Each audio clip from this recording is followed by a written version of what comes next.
Here's a game about climbing up and sliding down. It's called Chutes and Ladders. You know the game. You spin the wheel and fate sets your course. You either get a boost up in life. You're going up, up, up the ladder. Or you get shoved down the chute. First one to climb to 100 wins. If only it were just a game. There is no better metaphor for how society deals with kids who screw up. Or more to the point, how some people get to learn from their mistakes, and others, they get shoved down the chute of cops and courts and jails. That divide, that stark sorting of innocence and irredeemable guilt, it starts very young. Well, I first came here when I was like 13, when I was littler. And it was, I don't know, at first it was like scary. I wouldn't even wish like jail on nobody, like, cause it's not a nice place to be. I'm Wright, and this is Caught. It's a podcast about crime, youth and crime, but there's no murder mystery here, no whodunit. We're gonna tell you a bunch of stories about young people who are not innocent. And yet, depending on their zip code or skin color or just plain luck, they face very different consequences for their guilt. For millions of them, once they make contact with the criminal justice system, that's it. Their course is set. Everybody been through stuff but when you really get to know me and really see me, I'm not that person on paper. I'm not that person no more. And I try every day to be a new person and not to go back to my old ways. The young people you're hearing are among roughly 53,000 youth who every single night churn through our criminal justice system in some form. We've spent the past year hanging out with some of these young people, and in this podcast, they're going to tell their stories.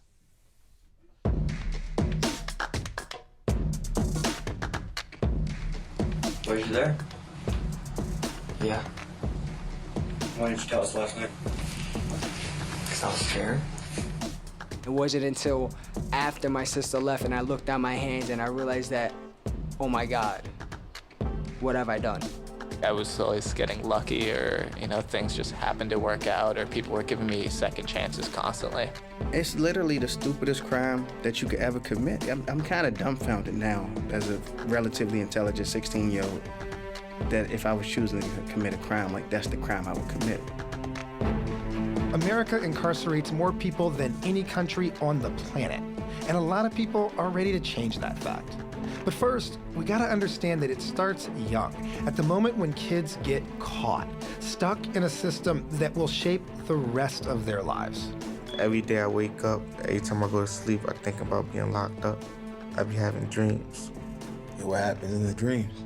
I get locked up and I'm doing time. And I remember standing in front of the judge and seeing everybody inside the courtroom, and I just picture myself being remanded. They putting those tight handcuffs on me and bring me to the back room and lock me in the cell. How often do you have these thoughts? Every day. Every day I wake up.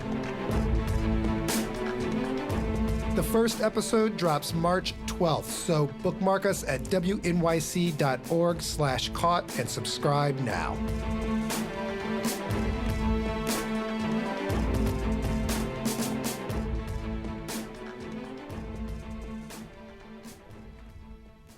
Good evening. Thank you. So I'm Kai Wright, as you heard, the host of the podcast. It will launch on March 12th. It is available now. You can subscribe to it now. You can follow along throughout our season and throughout this conversation tonight at Caught Podcast, hashtag Caught Podcast on social media. And before we start tonight, I want to underscore one thing that came up that you heard in the trailer, which is that the point of this podcast is to tell the story of juvenile justice through the lens of the young people who are living it. And that is important for a bunch of reasons, but to me, one of the biggest is that, even in this day of wokeness around criminal justice reform in general, everybody gets a seat at the table except for the so-called criminals. They're the people we never hear from. And so we're trying in this podcast to hear from them, from these young people, because as we said, mass incarceration starts depressingly young. So we're going to have a conversation about this tonight. I also want to note that how many people here have heard of WNYC's Radio Rickies program? So, been around since 1999, helping young people tell their own stories. This podcast is brought to you in large part through the work of the producers who have been working on that program for a long time. And we are really trying to capture that ethos. So I just want to name that as well. So I'm going to sit down, but your host tonight is going to be my son Lennon, also known as The General, who is an independent hip-hop artist and criminal justice reform activist from the Boogie Down Bronx. He is known for his introspective style, his brutal honesty, and his socially conscious lyrics, and all of which kind of proves the idea that struggle can be a catalyst for real leadership. So he's going to lead our conversation tonight. You can also follow him on Twitter at myson and at Instagram at mysongeneral. And with that, I will turn it over to him.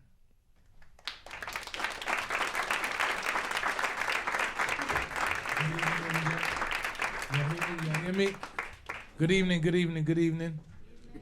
As he's mentioned, my name is Myson. I am a hip-hop artist and activist. I call myself a raptivist.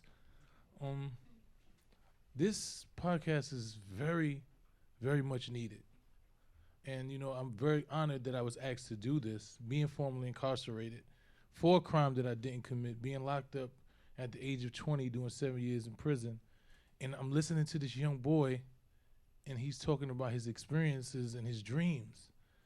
And I just had the opposite dream. My dream used to always be that I was home.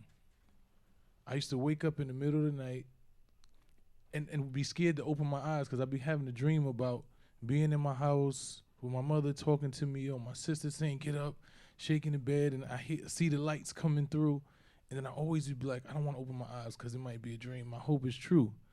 So understanding that we deal with that, understanding that even though it's a different dream, it's pretty much in the same realm. You know, and there's a lot of young kids live in marginalized communities that don't have the opportunities to make mistakes and come, you know, and get a slap on the wrist and be told, okay, we're going to take them home and we're going to work it out. They're thrown into the mass incarceration system in which they feed the system, in which they become recidivists, in which they become hardened criminals because they weren't hardened criminals. Some kids get locked up for stealing bubble gum from the store, and then next thing you know, they put in detention centers for months. You know, we know what happened with Khalif Brown over a book bag. So this is a real, very real thing, especially in our community. So I'm very honored to be amongst this conversation, this microcosm of conversations that we're going to be having today. So I hope that y'all are, some of you who've never been involved or know anyone who's been incarcerated, I hope that you listen and take heed, because a lot of another thing is when you're in the legal system, when you're facing these situations, there are people on the jury that don't know you, and they're being told things about you, and you're not even able to defend yourself. So when you have a outlook, a preconceived notion on somebody because they're from a certain demographic or they're a certain race or whatever, you are inclined to believe those things. And there's a lot of kids in jail that somebody sent them to jail because they believed. They didn't even look at the facts. They looked at the person. They looked at and said, well, he had to do something. I did 7 years in prison for a crime in which it amounted to about $100. They say I robbed 2 cab drivers and there was no evidence. But since 2 people said that I did it, somebody said, well, if 2 people said he did it, he had to do something. So that's the mind state. So I'm hoping that when we listen to these stories, we start to identify and start to see these people as people and not someone that's just in the courtroom. So I hope I didn't get too deep on y'all. Nobody start crying or nothing.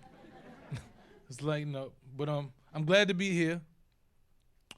First up are two young men to talk about more what life can look like after youth incarceration and some of the challenges in turning a life around.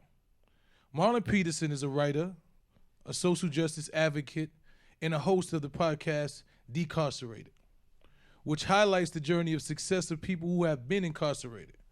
Marlon openly shares that he was incarcerated during his 20s for his involvement in a crime as a teenager.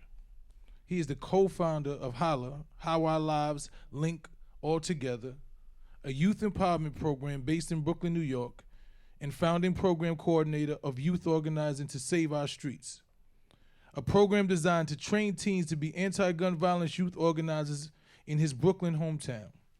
In 2015, Ebony Magazine named him one of America's most influential and inspiring leaders in the Black community. He is a Soros Justice Fellow, Aspen Ideas Festival Scholar, Fall 2016 TED Resident, and an inaugural recipient of the Atlantic Fellows for Racial Equity Fellowship. His TED Talk, Am I Not a Human? A Call for Criminal Justice Reform, has over 1 million views. I actually know Marlon. Marlon is a very good guy. Very good guy. We used to build together. Jared Marcelle is a reporter for Court. Welcome Marlon and Jared to the stage.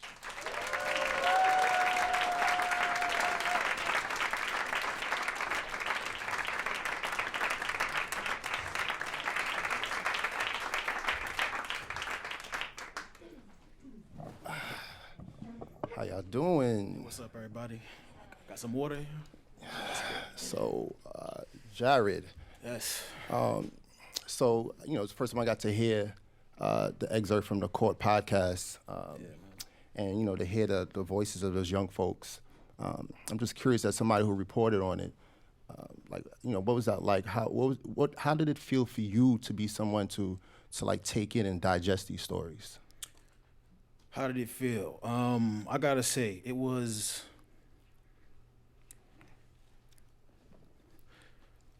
I don't know. I mean, I guess I'm coming from a different perspective, being inside it so much. But I remember at first, speaking specifically with the kid I was working with. His name is Z, and I didn't really know him. I just knew his charges, and I guess you see someone's charges and you kind of judge them by that, you know what I mean? And I fell into that little trap of judging people by these little labels. And it's ironic because I've been judged like that myself. But after getting to know him, I gotta say he's a good kid, and it's been a pleasure following his journey. One of the things I think, with the authentic voices that we're getting from these folks that you're getting here with the Court podcast, the podcast that I host also that, speaks to folks or speaks with folks who, did time, a lot of time, a little time, and not just innocent folks who have committed harm in different ways. And I know for me, as somebody who also spent time in prison for a long period of time as well, but, I'm sort of like a participant in the conversation. I think it's not just me sort of like taking stories from folks. I'm a participant in it. And I think for folks who get to listen to it, who get to listen to these sort of stories, it's different from where you are just, you're hearing about somebody who just researched the topic. Absolutely, yeah. Because it's somebody who just researched it only, not taking any away from like that sort of the validity of somebody of researchers and all that sort of stuff. But I think, there's a certain lens that is missing, a certain authenticity that's missing from when you hear that person. Even with the young boy that you was mentioning, other voices, like you heard the pain in it. Absolutely, yeah. You heard the pain. So it was more than just the words that they were saying, but you can literally like viscerally feel what they're dealing with. Yeah, and to get a little bit more into Z, that's what we're gonna call him, his backstory. He's been in and out of, detention, youth home since he was about 13 years old, and he essentially spent his teenage years in the system. So a big thing for him was when he got out, he was worried about getting rearrested, and that was like a big thing for him, you know. And it's just, I don't know. It's just interesting to see how somebody, you know, somebody that young, you know, how this, you know, these labels and these fates, you know, how it reflect on them, how it weigh heavily on them, and you know it. Yeah. I mean, that's space. I don't think we think about when somebody as a teenager, he's thinking about not going back to jail. Just think about he's thinking about not going to jail. That's a space that's taking space in his mind away from other things that teenagers get to think about, right? Music, hanging out with their friends, you know, dates or whatever it is, school. That he's thinking about something that, you know, as an adult, like when I came home, I was thinking about, I don't want to go back to jail again. Yeah. Like, that was at the forefront because of how traumatic that experience was. You know, but as an older person, I came home when I was 30, you know, I had the level of, I had life. I had a little bit more of an experience to deal with that. So just think about what we're doing when we have these babies. I still consider them babies. When we have these 13, 14, 15, 16-year-old babies, and we expect them to say, well, now you've done that time, go have a successful life. Absolutely. Right? It's setting them up for failure in so many ways, you know what I mean? And I think, you know, hopefully, I mean, you can tell me about it more, but the court, I'm sort of curious also the name Court Podcast. Like, what was that about? There's a lot of politics behind that name. We went through a couple of different names. But, you know, what did it start off as? I don't remember. Juvie. Yeah, it was the Juvie. But, you know, I mean, when you hear Juvie, you think about the rapper, right? Juvie the Great? Juvenile, the old rapper? Yeah. I don't know. I just make I a know joke. about Juvenile. But, yeah, what were you saying? Now, I mean, I'm just sort of curious with court. I mean, is it sort of like, is it an analogy for something else? I wish. I mean, if it was, they didn't tell me. Okay. My fault, WNYC, for like taking that out, putting that out there like that. But you know, as the young folks that you reported and you spoke with, you mind sharing what was their ethnicity?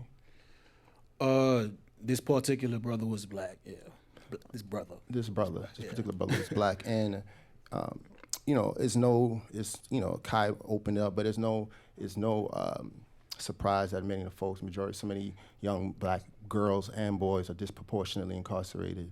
And I always when you think about court and we think about the juvenile incarceration system, what does that say how does that affect the communities that these young folks are returning to when we have so many of our young folks who are coming home from trauma at a young age, and they got to go back into high school, you know, because as somebody who's 12 years old, he got to go back to junior high school. Yeah. Junior high school in 8th grade or when I was 7th, 8th grade. And what impact, here's a couple of things I'm thinking about.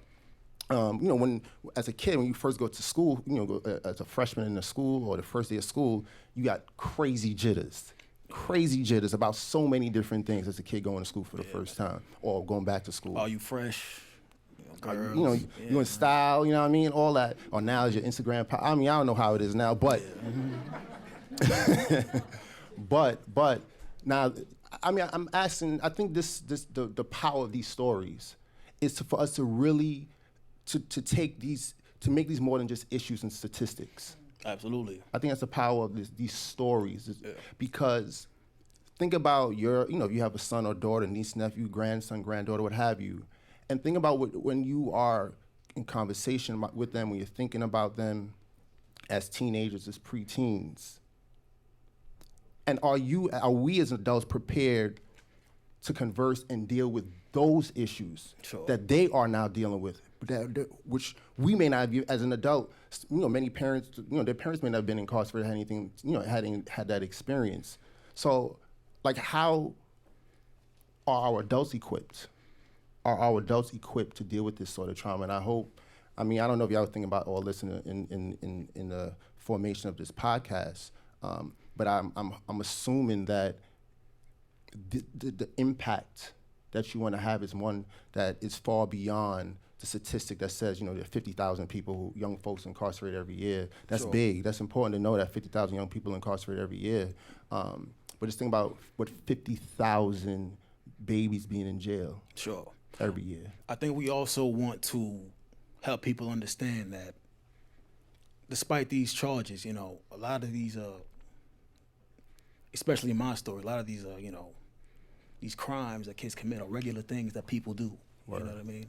Word. You think about that. Think about some of the things you did when you were 13 or 14 years old. What if you got caught? Oh, you see that? Mm-hmm. Yeah, yeah. But yeah. It's just. Yeah, I mean, it's yeah. You take a turn, you know. I mean, we both from Brooklyn, right? We both from Brooklyn. Yes, Brooklyn. From Crown. We just found out. Yeah, shout out you from Brooklyn real quick. No, and we both from Crown Heights. You know what I mean? And we just found that out backstage. And just sort of, we were talking about fear. Oh yeah, no question. Yeah. No question. You know what I mean? But we were just talking about, you know, you were mentioning certain.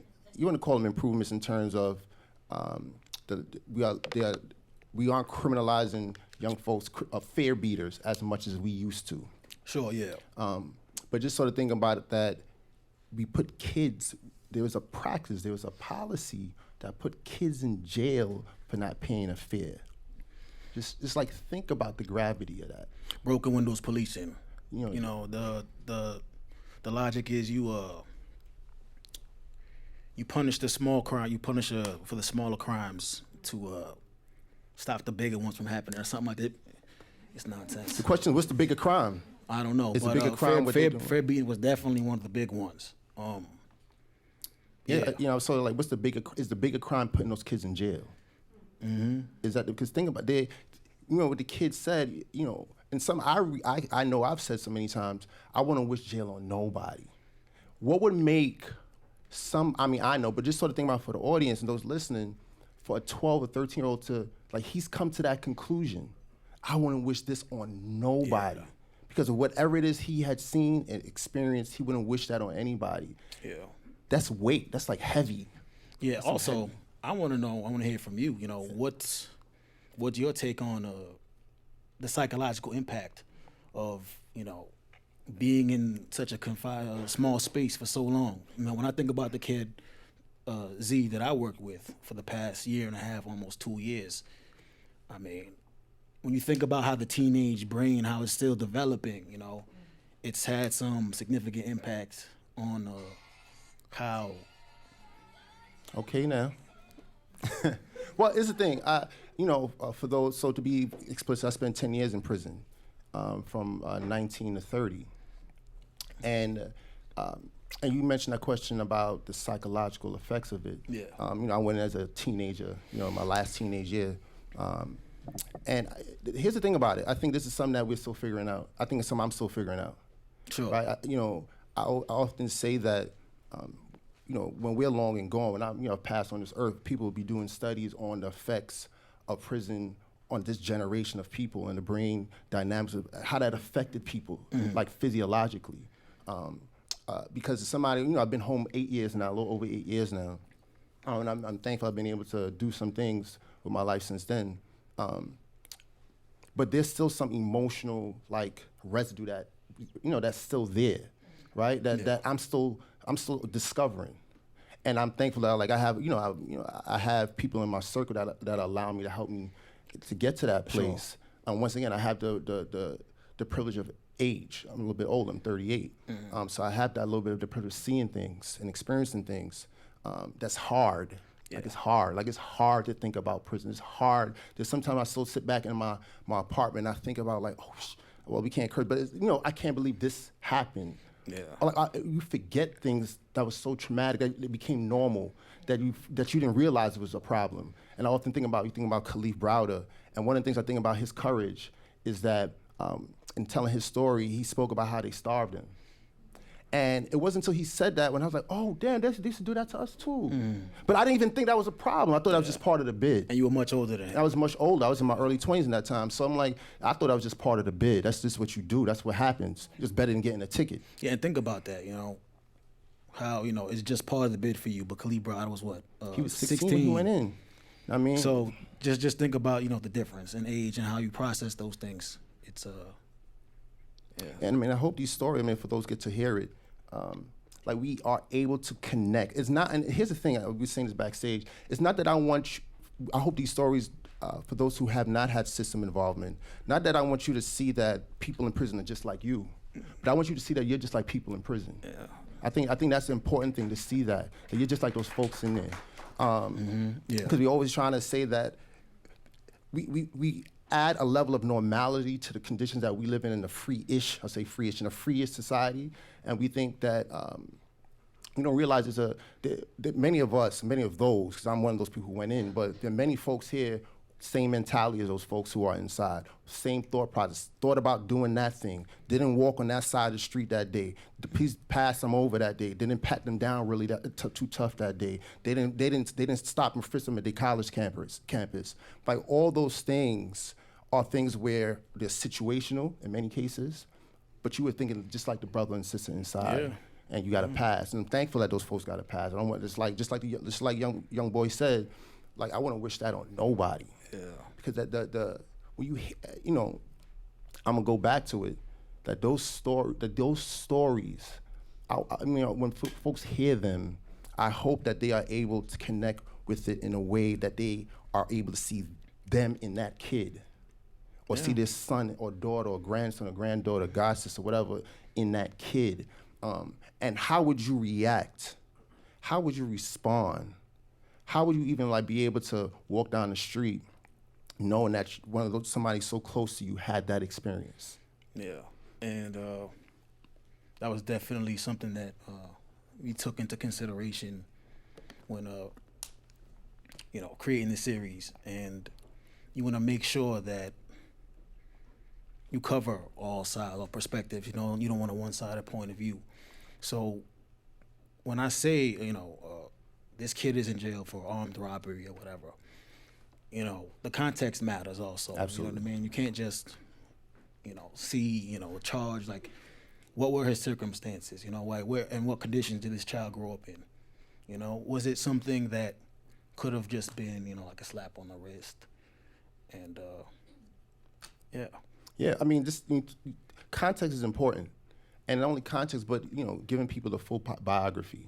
These stories give people a complete biography of who they are. And I don't know what time is that, but okay, all right, okay. Just to leave off on this, think about it. Just think about how, as a nation, the media has dealt with the Parkland shooter in terms of how we've rightfully given him a complete biography. Rightfully afforded him a complete biography of who he is, his conditions, the context of his family situation, etc. That's the way you're supposed to deal with everyone. Yeah. But only we can apply the way that we dealt with that young white boy to all our black and brown folks around the country. All right. Thank you, everyone. I think that's it, right? Good? That was excellent. Give them another round of applause.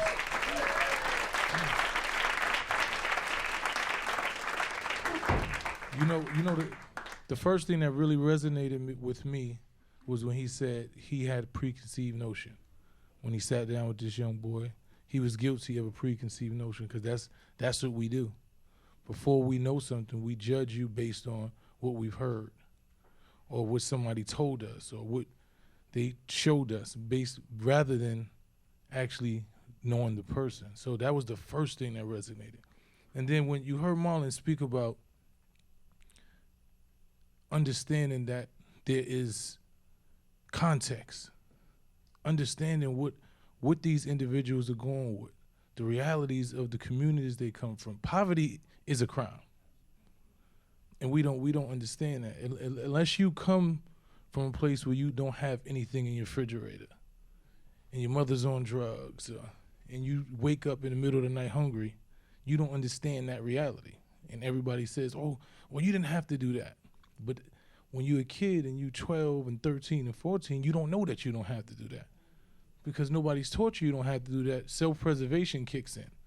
And sometimes we do things that we normally wouldn't do. If you look at any people in the conditions that a lot of these kids are in, the same crimes are committed. It doesn't matter what color, what race, what demographic. When you are in those type of situations, those things will happen. So those were two things that really resonated with me, man. And that was a really deep conversation, because I sat there and thought about, what if I was 16 when I went to jail, I probably would have never came home. I was 21 years old, and my mentality had grown. I had seen the world different. I had left my community. I had no longer put value in street credibility. I had no longer put value in being the toughest person in the world. When you go to jail at 16, that's all you have is a reputation.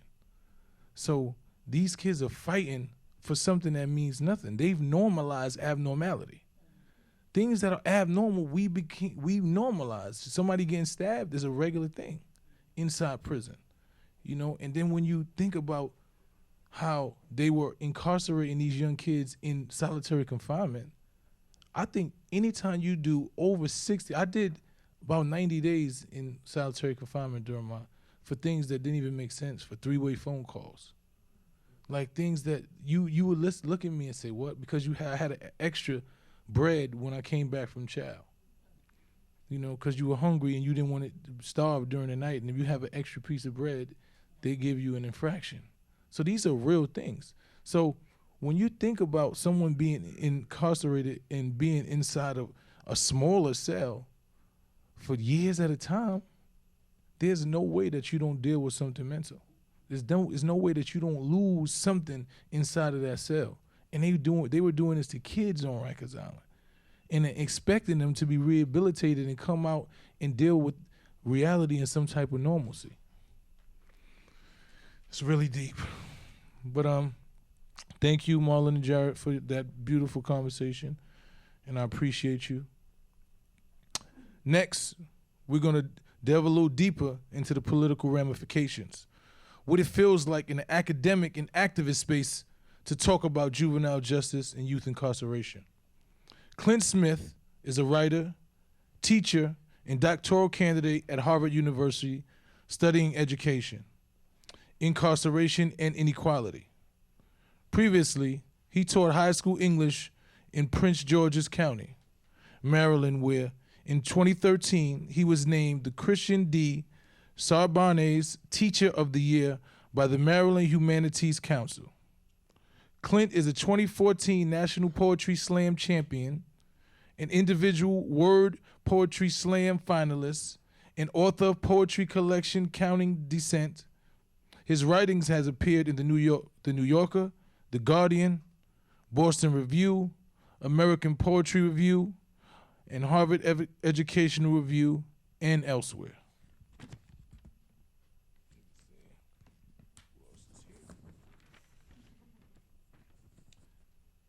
Mariame Kaba, am I saying that right? Kaba is an organizer and educator active in numerous social movements for prison abolition, racial, gender, and transformative justice.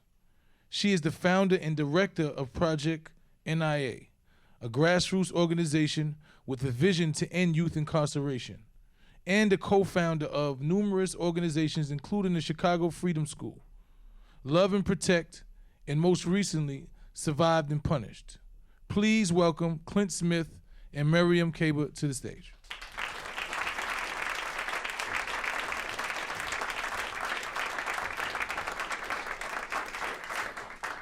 I'm going to ask for those of you who are in the audience, since it's already a live stream, if you won't take any photos or video of me, I think just train your cameras on Clint. Thanks. Right. Just talking to the wind.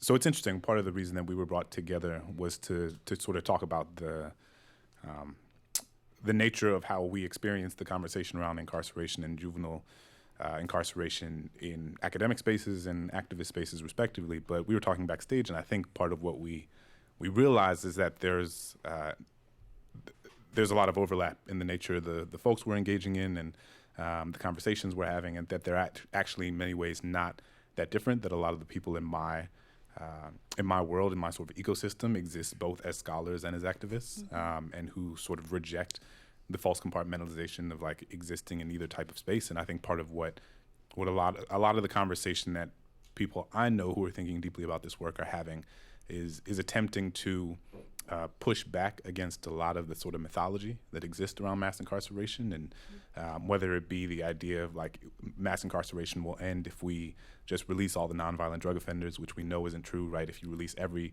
quote unquote nonviolent drug offender, there's still 1.7 million people who are incarcerated, which is still a fifth of the world's total.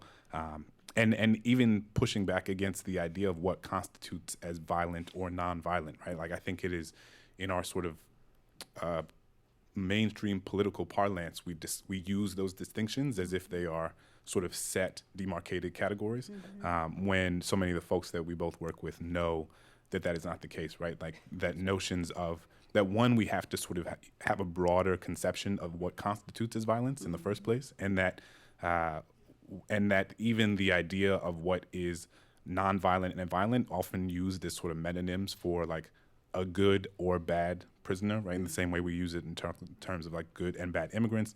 It doesn't take into account, one, that criminality is a subjective phenomenon in many ways, and that we have to do the work of wrestling with, as was kind of alluded to before, what does it mean to think about what justice looks like for someone who may have committed harm against someone else, and it so often it feels like those types of conversations aren't part of the mainstream dialogue because they don't fit into the sort of narratives that we would like to sort of neatly package and create a bill under. But I think that those are the ultimate sort of questions that a lot of folks who are both scholars and activists are trying to make mainstream. No, I think that's right. I guess for me, I always think about, the main question that drives my work and has been driving my work for the last 30 years is really, what's a just system for adjudicating and evaluating harm? What is that? What is that? And it's not this. And I think it's okay to just say it's not this. I don't think you have to be, I happen to be an abolitionist, but I think people can just say not this and create something different. But I think that means that we have to reframe a lot of things. We're gonna have to change a lot of things. And as an organizer, that's normal for me. That's the norm, is always challenging the current narrative that exists and creating new narratives instead. And I always think, the people who cause the most harm are not currently locked up. They just aren't. Yeah.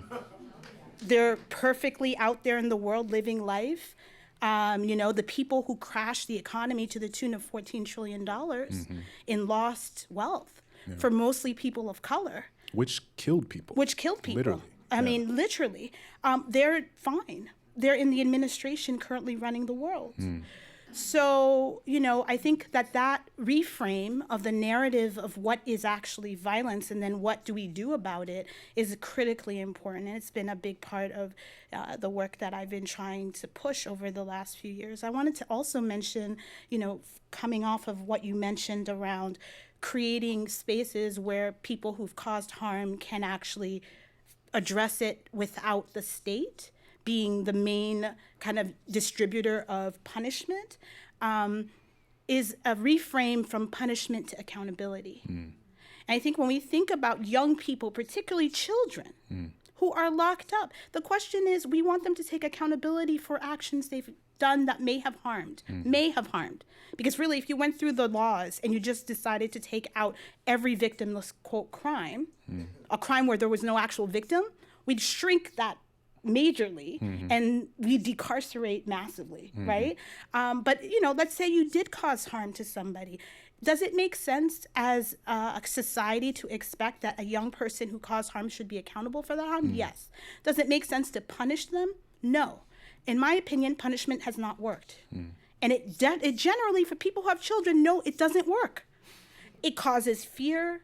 It makes them more likely to lie to you. There's like all sorts of stuff that punishment does. And the other thing is, punishment is super passive. Punishment requires nothing of the person being punished. Accountability means you have to take responsibility for action and then decide how you're going to repair the harm you caused. That is a completely different frame for thinking about how to live in the world and how to be accountable for harm that you cause. That's work. The punishment is not work. So I feel like, the punishment is torture. It's suffering. It's pain. It's things around revenge and vengeance. And that to me is not justice. Right. It just never has been. And the young people I work with who've come in and out of that system are not being benefited by it. In fact, they're being destroyed by it. So if your job and your interest is in destroying whole groups of people, this system works for you perfectly. If it's something else, not this, then we have to figure out what this will be. Yeah.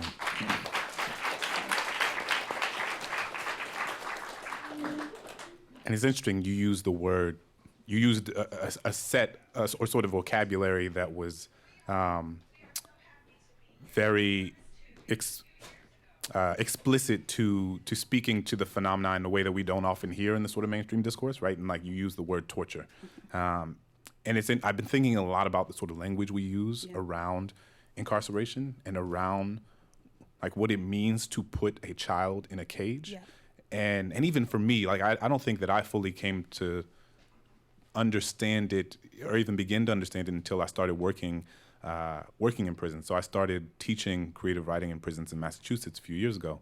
And I worked in juvenile detention centers, which, is in many ways a euphemism for what they are. But I had also never spent time in an adult correctional facility. And I think to spend time in a space like a prison or a jail is to be immediately confronted with the fact that this institution is predicated on stripping you of your physical, emotional, and social agency, right? Like that is the social intent of the institution. And part of what happened, I was working with a group of men who had been sentenced to life without parole. They had been sentenced when they were 15, 16, 17 years old. And the United States is the only country in the world that sentences children to life without the possibility of parole. And I thought about that. I taught high school English for several years, and I thought about what it would mean for like one of my 15-year-olds to be told by a judge that they are going to spend the rest of their life in a cage with no possibility of getting out. And that ran so counter to any notion of justice that I have ever believed in, right? And that we would tell a child that you are going to be punished for this thing that we know that all of the social science, all the data demonstrates that a young person's brain isn't fully developed. We know through the neuroscience until they're 25 years old in their mid-20s. And that devoid of what we know about how young people's brains operate, how young people's brains respond to trauma, what it means for young people, so many of the young people who are on the trajectories to prison to have been, as was mentioned before, like grow up in communities that are hyper-segregated, that are saturated with violence, that are saturated with drug abuse, and that those phenomena cannot be disentangled from like decades of state-sanctioned public policy that created the conditions in these communities. And to sort of think about all of that and to think about how part of what it brings up for me is how arbitrary it is in the sense that like but for the arbitrary nature of birth and circumstance, it very easily could have been any of us who were born into a community that put our lives on a specific type of trajectory, and that had we made certain decisions in the context of growing up or being born into a very different community, a very different set of like material, social realities, that our life would look much different than it does. And I think that when I started working in the prison, I felt that acutely. I felt that like it could have very easily been me on the other side of these bars instead of on this side. Absolutely. I mean, I think, for me, I'm acutely aware of that, given the fact that I grew up on the Lower East Side of Manhattan as a kid, where the majority of my friends were surveilled and harassed all the time. And I went to school on the Upper West Side, where my friends literally did whatever the hell they wanted, my friends on the Lower East Side were doing and getting put into juvie for. Those kids were doing them in their parents' houses on the top floor, no problem. So it was clear to me pretty early on that this was a structural issue. And I think we do a disservice, frankly, to children by making it an individual issue. As though it's their behavior that's causing this. No, it's actually a lot of other things that are causing it. Because that behavior is excused for other children. It is, Jimmy, who lives in the Hamptons, who has an issue, gets told that he shouldn't do it again. And maybe if he's really has an issue with substance abuse, he gets put into treatment. And then, after that, he gets an internship at Goldman Sachs and lives his life, destroying other people. But anyway, whatever. So, this is what happens to white kids in certain parts of town. There's endless forgiveness, an endless sense of forbearance, a belief they will get out of it. It's a phase. Our children are not allowed that luxury of being ordinary, ever. They must always be extraordinary. Why? What accounts for that?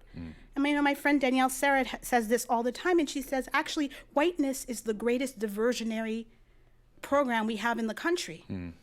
Because we understand that those kids get chance after chance after chance, and my brother goes in the first time. What is that about? So I think we put too much onus on children and their misbehavior. We all misbehave.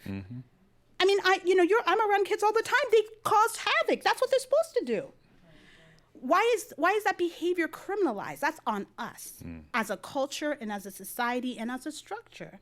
So I think, this is not accidental either. This is by design. This is the helpful thing that abolition taught me years and years ago, that people use the term, the system is broken. No, the system is not broken. The system operates like this by design. And that comes from critical resistance's theorizing that came 25 years ago, right? That the notion is the system is working exactly as it's intended.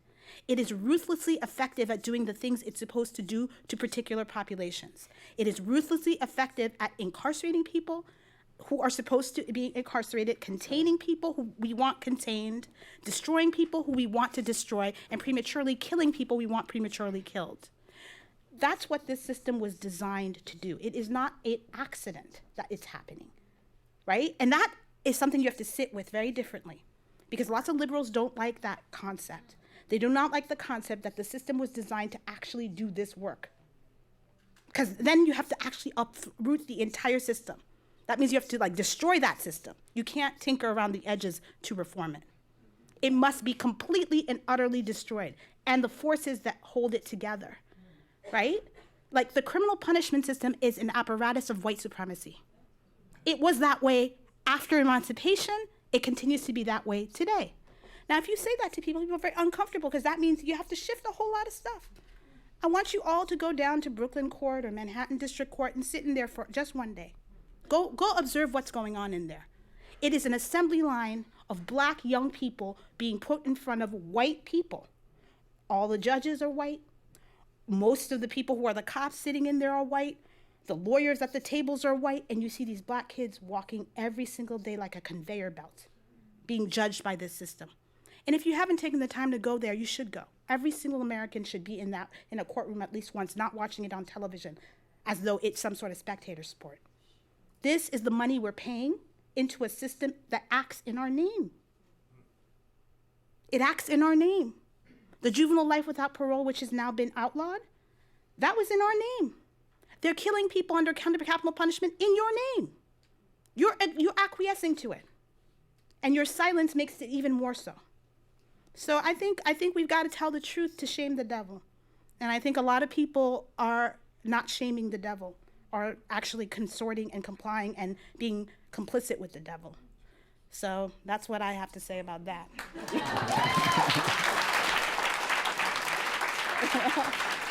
Gotta tell it. I'm tempted to just leave it right there. We should. I think we're wrapping up. But I think that just as one last point,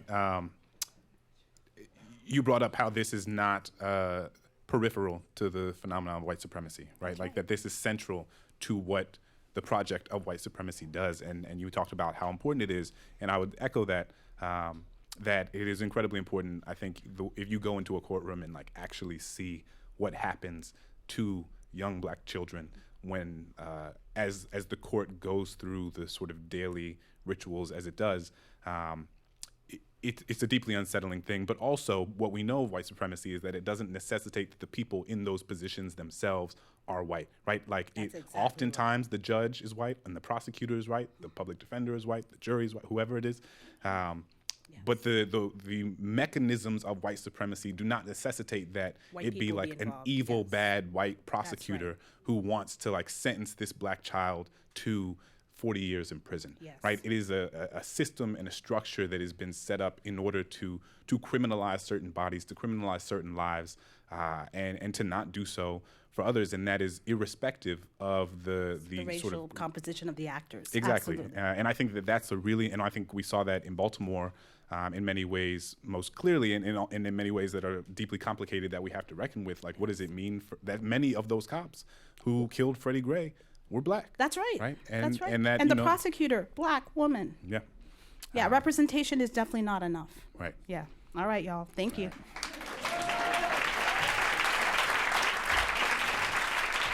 Thank you, thank you. I don't know about y'all, but I'm learning a lot today. And you know, and I'm pretty well versed on what goes on along in the prison system, but they teaching me a lot. What really resonated with me is when she said that the real criminals are not even being incarcerated. Like, there's a French poet by the name of Victor Hugo who says, where there's darkness, there will be sin. But the guilty one is not he who commits the sin, but he who creates the darkness. Like that, when I heard that, like, that's one of my favorite quotes now, because if you it's just like putting somebody in a situation where they got to bite through the wall and then get mad that they bit through the wall. Because you're going to survive. We are going to figure out a way to survive. If you don't give somebody food, they're going to figure out a way to get it. So there have been situations created for crime. There's a school to prison pipeline that is real. If you've ever been in a prison and you've been in today's public schools in our communities, you will realize that they look exactly the same. There's no difference. The colors, the bricks, the schoolyard is similar to the prison yard. There's no difference. So they're preparing our kids for jail from elementary school. They're doing tests on third grade. They're able to build prisons based on scores from third grade. This is how they build. They're not building prisons for me. They're building the prisons right now for kids that's in third and fourth grade. So this is a reality. So when you talk about, these kids being incarcerated, there's a mechanism. White supremacy is definitely the mechanism, because it feeds. Prison is a industry. It's one of the biggest industries in the world, and America is running that industry, and they have to manufacture. There's products being produced you make 8 cents an hour in prison for jobs that you come out here and you can't even get the same jobs. And you've been working at them for 10, 20 years. You're speaking to telemarketers on the phone that are in prisons, that are getting paid 8 cents an hour while you paying $200 phone bills. So these are real things. So I just want you to understand that. So next, who do we have next? Next, let me get these papers together. I'm sorry. We got a lot of stuff here. Finally, to close out the evening, 2 young folks who are working with an organization called Echoes of Incarceration, a documentary initiative produced by youth with incarcerated parents. Here's a look at what they've been working on.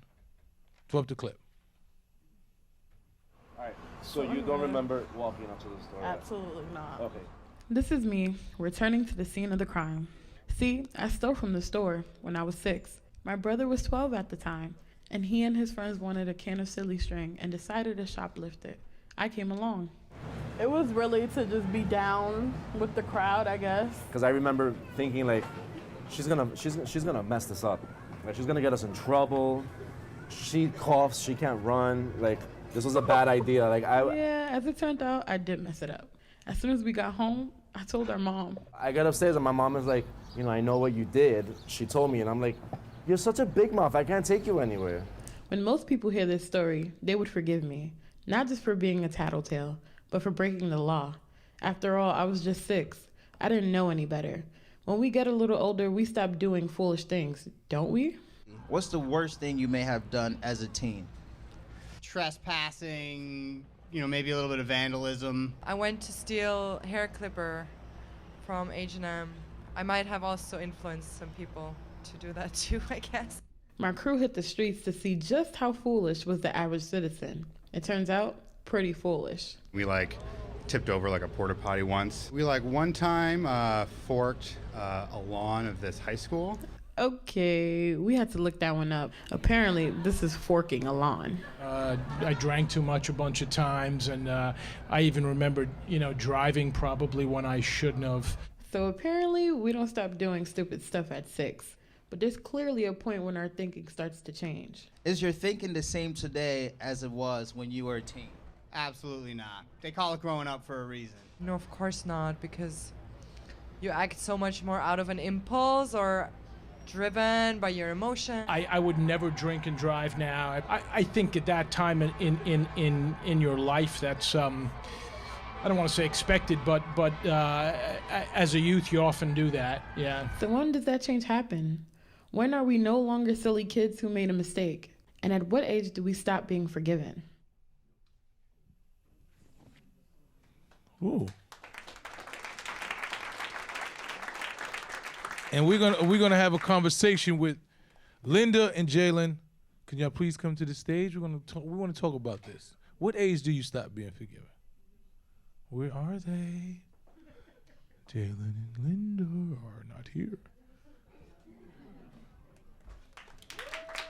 Here they go.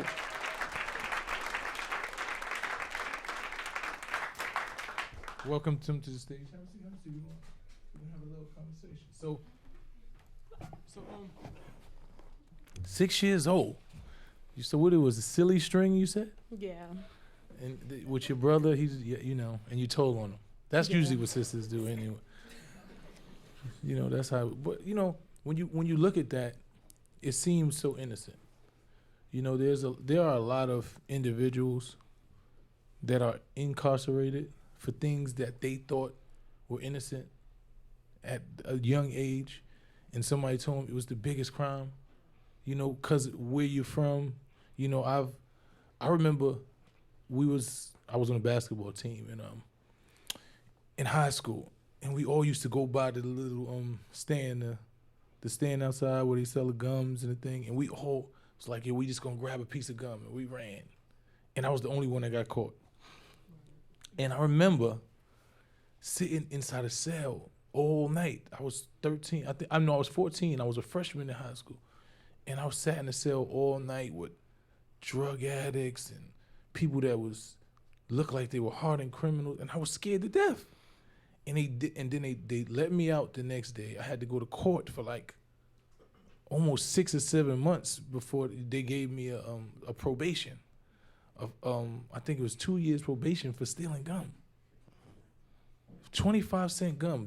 The guy said that when we grabbed it, that I think something hit his hand, or they tried to say there was an assault along with it, and it was but we just grabbed a piece of gum. And I was on 2-year probation for taking gum, and it was the weirdest thing. So when you look at that and you say 6 years old, there's a possibility that you could have got caught for that and went to jail. There was, I work for an organization called the Justice League and the Gathering for Justice, and it's founded by Harry Belafonte. And he founded that organization based on him seeing a young 5-year-old girl being handcuffed in her class because she was being called unruly. A 5-year-old black girl was being handcuffed in a classroom for being unruly. So I want to understand, what do you think is too young to be criminalized? What is your thoughts on it? What are your thoughts on being criminalized at such a young age? I wonder, because we heard about her little thing. Well, I personally feel that is appalling, actually, that you could just be so young, and you're just really learning what's right from wrong. And to be handcuffed, that's a very traumatic experience, that alone. So to be handcuffed and disciplined in such a way is that's life-changing. That's a life-changing moment, and being that so young, when you're children, you soak up things, you take in every little thing. everything you learn in the streets, every song you hear, every lyric, everything, you soak all this stuff up, and that molds the person you become when you get older. So something like that, that's something that, you know, it's traumatic. You don't even want that, you know, just on your life so young, because that's something you hold on to. That's something that you won't forget, you know? And that's, of course, it's traumatic. That's something that, you know, will really plague you at such a young age. Would, you know, Can I? How old are you? I'm 19. 19. How old are you?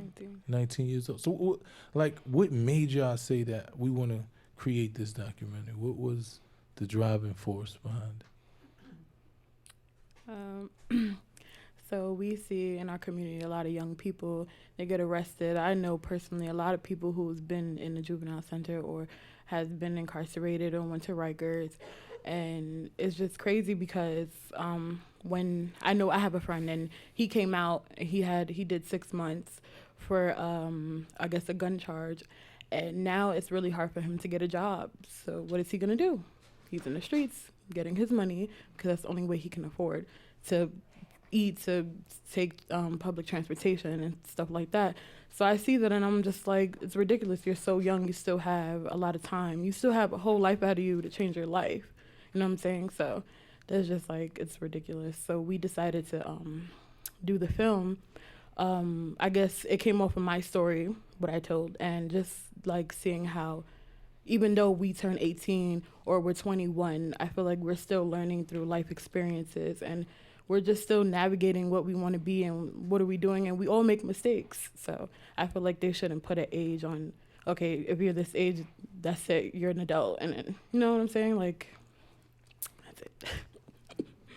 I mean, I'm happy. The youth are at an all-time high of leadership at this point. And, you know, just because that's where it should come from, because you are so in tune with what's going on in the world. A lot of us have lived life, and y'all still creating. And to see y'all step up and be innovative, to speak out about things that really matter, you know, because there was a lot of times when people the millennials are lost. You know, there was a time where I was like, I don't really know what these kids. I'm listening to music. I don't know what they're saying. You know, I know they're saying something, I want to be in tune because I have a 19-year-old son. So I'm like, my son explained to me like, what's going on, like, and he's like, Dad, and I'm like, no, I want to know. I want to be cool. I want to be hip, you know. But I'm starting to see that the energy and the mentality is what is y'all are definitely gonna lead. And you're gonna make a lot of change, and it's very enlightening to see things like this. When you look at, you know, how we've been trying to get gun laws for years, you know, and I'm not saying these kids. I'm so proud of these kids, but it's unfortunate that hundreds of kids dying in Chicago didn't push this to that. You know, it's unfortunate that nobody listened to the little black kids in Chicago that were victims and their brothers were victims of dying every day, and it didn't have the same outcry, you know. But I'm glad to see that we have people like you on the forefront that are doing things, that are educating, that are, you know, being able to connect with kids your age and just give your point of view, because your point of view is what really matters at this time. You know, so I really am proud of you. I thank you. I can't wait to see the documentary. Like, I really want to see it. And let's give them a round of applause. Please give them a round of applause. Before we leave, there's a young kid right now just watching this. What advice do you have for them?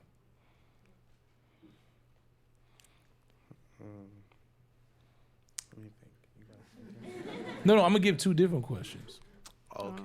Because I want you to have that question, and then there is some older person who's looking at you and they see you as a young person, and they don't really pretty much value your opinion or what you have to say. What would you say to them?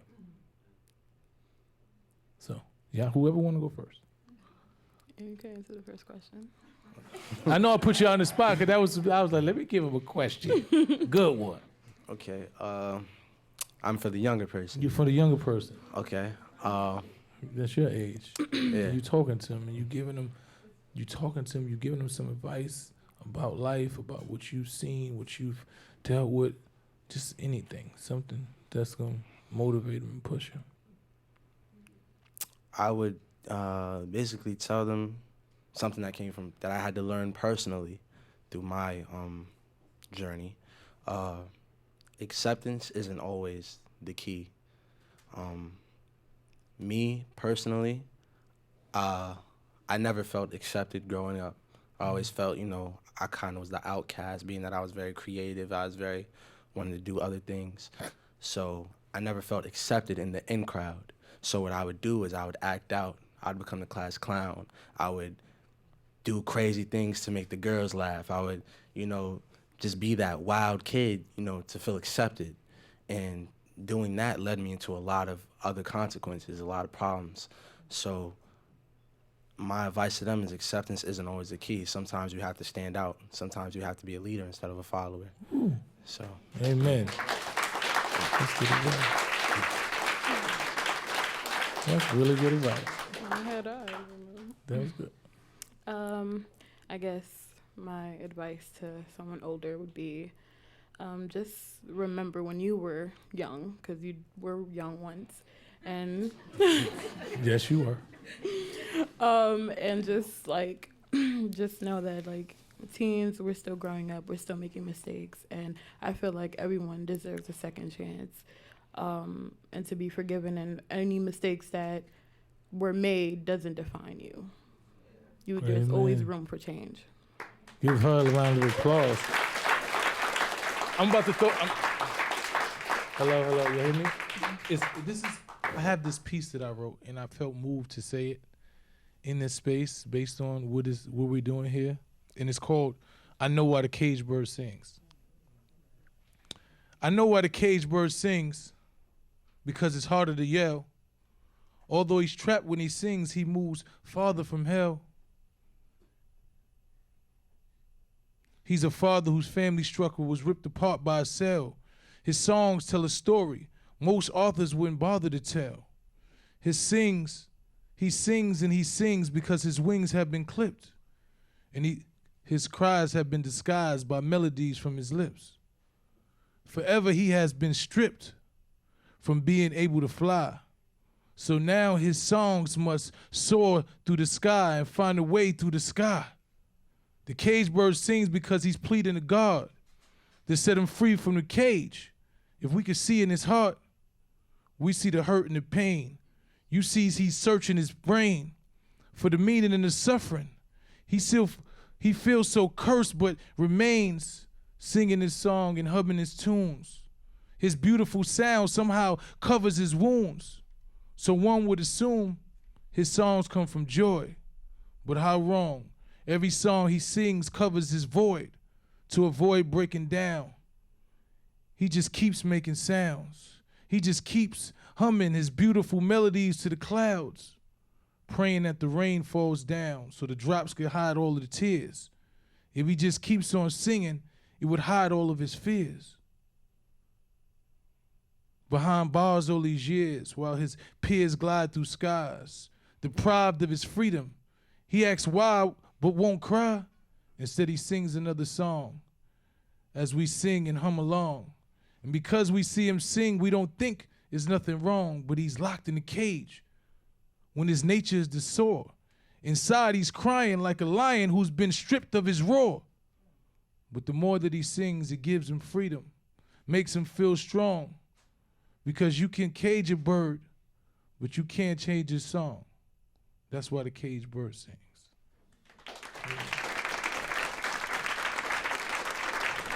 I want to thank all of y'all for coming out here. I want you to thank everybody that sat on this stage tonight. Loud round of applause.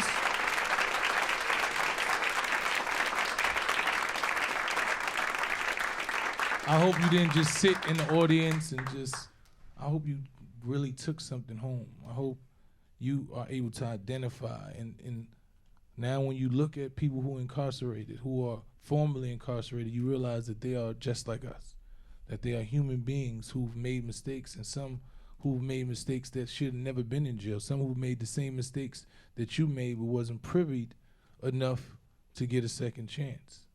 and there are kids that are going through that same thing. So I hope that you took something from this. This is a very important podcast. I will definitely be tuning in. These young kids are making a difference. Their voices are being heard. I appreciate all of y'all for the work that y'all doing.